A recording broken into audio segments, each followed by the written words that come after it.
வந்து ஹதீஸ் என்ற பெயரால் நபிகள் நாயகம் ஸல்லல்லாஹு அலைஹி வஸல்லம் சொன்னாங்கங்கிற பெயர்ல நடைமுறைப்படுத்திட்டு இருக்காங்க நிறைய விஷயங்களை. அப்ப அதெல்லாம் பிதத்தா போயிரும், குற்றமா போயிரும். மார்க்கத்தில் இந்த மாதிரி கதைகளை வந்து நம்புறதுனா நம்பாதனால ஒரு பெரிய பிரச்சனை வராது. வாழ்க்கையில் அமுல்படுத்தி கொண்டிருக்கிறாங்க இல்லையா? ஓ இப்படிலாம் ரசூலுல்லாஹ் சொல்லியிருக்கிறாங்க, இதெல்லாம் தீனு தான், இதெல்லாம் மார்க்கம் தான் அப்படிங்கிற மாதிரி நினைக்கிறாங்க பாருங்க. அந்த மாதிரியான மேட்டர்களை வந்து நம்ம என்ன செய்ய போறோம், இன்றைக்கு எடுத்துக்கொள்ள போறோம். இந்த தொடர்ல இருந்து எடுத்துக்கொள்ளும் இன்ஷா அல்லாஹ். அதுல ஒரு முக்கியமான விஷயம் என்னன்னு கேட்டா, நம்ம சமூகத்தில் பெருநாள் அன்னைக்கு நீங்க பார்க்கலாம், நோன்பு பெருநாளா இருந்தாலும் சரி, ஹஜ் பெருநாளா இருந்தாலும் சரி, குறிப்பா நோன்பு பெருநாள் அன்னைக்கு எங்க ஊர்கள்லாம் அந்த பழக்கம் இருக்குது. என்ன செய்வாங்கன்னு கேட்டா, அரை நோன்பு வைப்பாங்க, கால் நோன்பு. நோன்பு பெருநாள் அன்னைக்கு என்ன செய்வாங்க, காலையில வந்து சகர்ல இருந்து ஒண்ணுமே சாப்பிடாம பெருநாள் தொழுகிற வரைக்கும் எதுவும் சாப்பிட மாட்டாங்க, பட்டினியாவே இருப்பாங்க. எல்லாம் வீட்டில் சமைச்சு வைப்பாங்க, சாப்பிடவே மாட்டாங்க, சாப்பிடக்கூடாதுன்னு சொல்லுவாங்க. ஏன்னு கேட்டா, பெருநாள் அன்னைக்கு பெருநாள் தொழுகிற வரைக்கும் நோன்பா நம்ம இருக்கணும், பெருநாள் தொழுகிற வரைக்கும் நோன்பாகவே இருக்கணும் அப்படிங்கிற மாதிரி ஒரு கருத்து நம்ம பகுதிகளில் சில கிராமங்களில் முஸ்லீம்கள்ட்ட நிலவுகிறது. எங்க ஊர்ல அந்த பழக்கம் இருந்தது. இதுக்கு என்ன காரணம்னு கேட்டா, இப்படி ஒரு கருத்து வந்து ஹதீஸின் பேரால இருக்குது. அவங்களா அதை செய்யல.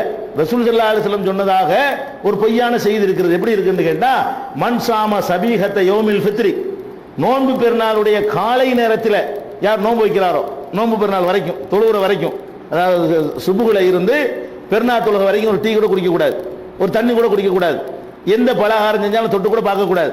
இப்படி யார் நடந்து கொள்கிறாரோ பக்க அன்னமா சாமத்தகரக்குள்ளஹு, அவங்க காலமெல்லாம் வந்து அவரை நோன்பு வச்ச மாதிரி இருக்கிறாரு அப்படிங்கிற மாதிரி ஒரு செய்தியை நபிகள் நாயகம் ஸல்லல்லாஹு அலைஹி வஸல்லம் அவர்கள் சொன்னதாக நினைத்து கொண்டு காலையில இருந்து என்ன செய்வாங்க, எதுவுமே சாப்பிடாம நோன்பு வைப்பாங்க. ஆனால் ஹதீஸ்ல என்ன வருது தெரியுமா, ஆதாரபூர்வமான ஹதீஸ்ல இது வந்து கோளாறான ஹதீஸ். எதனால கோளாறுன்னு கேட்டா, இது அறிவிக்கிறவர் வந்து முகமது இப்னு அப்துர் ரஹ்மான் இப்னுல் பைலமானின்னு ஒருத்தர் அறிவிக்கிறார். இவர் வந்து எப்படிப்பட்ட ஆள்னு கேட்டா, முன்கருள் ஹதீஸ், அதாவது நிராகரிக்கப்படுகிற ஹதீஸ்லையா போட்டு அடி சொல்லக்கூடியவர். அப்படின்னு யார் சொல்றான்னு கேட்டா, அபு ஹாத்தம் ராசி, புகாரி, நசை போன்றவர்கள் சொல்கிறார்கள். யஹ்யா பின் முயின் போன்றவர்கள் சொல்கிறார்கள் லைஸ பிஷையின், இவர் வந்து ஒரு கணக்கிலேயே எடுத்துக்கலாத ஆளு, இவர் லிஸ்ட்ல நீக்கணும், இவரை அறிவிப்பாளர் லிஸ்ட்ல இருந்து இவர் எடுத்துடணும் அப்படிங்கிற ஒரு ஆளு. இவர் 80 ஹதீஸுகளை டோட்டலா ஒரு தடவை அறிவிச்சிருக்காரு, எல்லாமே இட்டுக்கட்டப்பட்டது, இவர் ஆதாரமா எடுத்துக்கொள்ள கூடாது என்ற அளவுக்கு முகமது இப்னு அப்துர் ரஹ்மான் என்பவர் வழியாகத்தான் இந்த பெருநாள் காலையில் நோன்பு வைத்தல் என்பது வருகிறது. ஆனால் நமக்கு என்ன ஆதாரபூர்வமான ஹதீஸ்ல என்ன வருதுன்னு கேட்டா, நபி ஸல்லல்லாஹு அலைஹி வஸல்லம் தொழுகைக்கு முந்தைய சாப்பிட்டு போவாங்கன்னு வருது. நோன்பு பெருநாளைக்கு வந்து தொழுகைக்கு முந்தைய என்ன செய்வாங்க, ஹஜ் பெருநாளைக்கு தான் அந்த குர்பானியை சாப்பிடுவாங்கன்னு வருது. நோன்பு பெருநாளை பொறுத்த வரைக்கும் என்ன இருக்கு, அந்த சாப்பிட்டு தான் தொழுவ போவாங்கன்னு இருக்குது. அப்ப தொழுகைக்கு முந்தி நோன்பு வைக்கிற அந்த கால் நோன்பு இருக்குல்ல, கால் நோன்பு அரைக்கால் நோன்பு, ஒரு நோன்பு ஒரு சின்ன டயத்துக்கு வருதுன்னு வைங்களேன், ஒரு 5ல இருந்து ஒரு எங்க ஊர்ல 10 மணிக்கு தொழுவாங்க பெருநாள் தொழுவ, 7 மணிக்கு தொழுவ பரவாயில்லை, 2 மணி நேரம் கட்டுப்படுத்திட்டு இருக்கலாம். 5 மணி சுபுக ஆரம்பிச்சுன்னா 10 மணிக்கு பெருநாள் தொழுகன்னு 5 மணி நேரம்.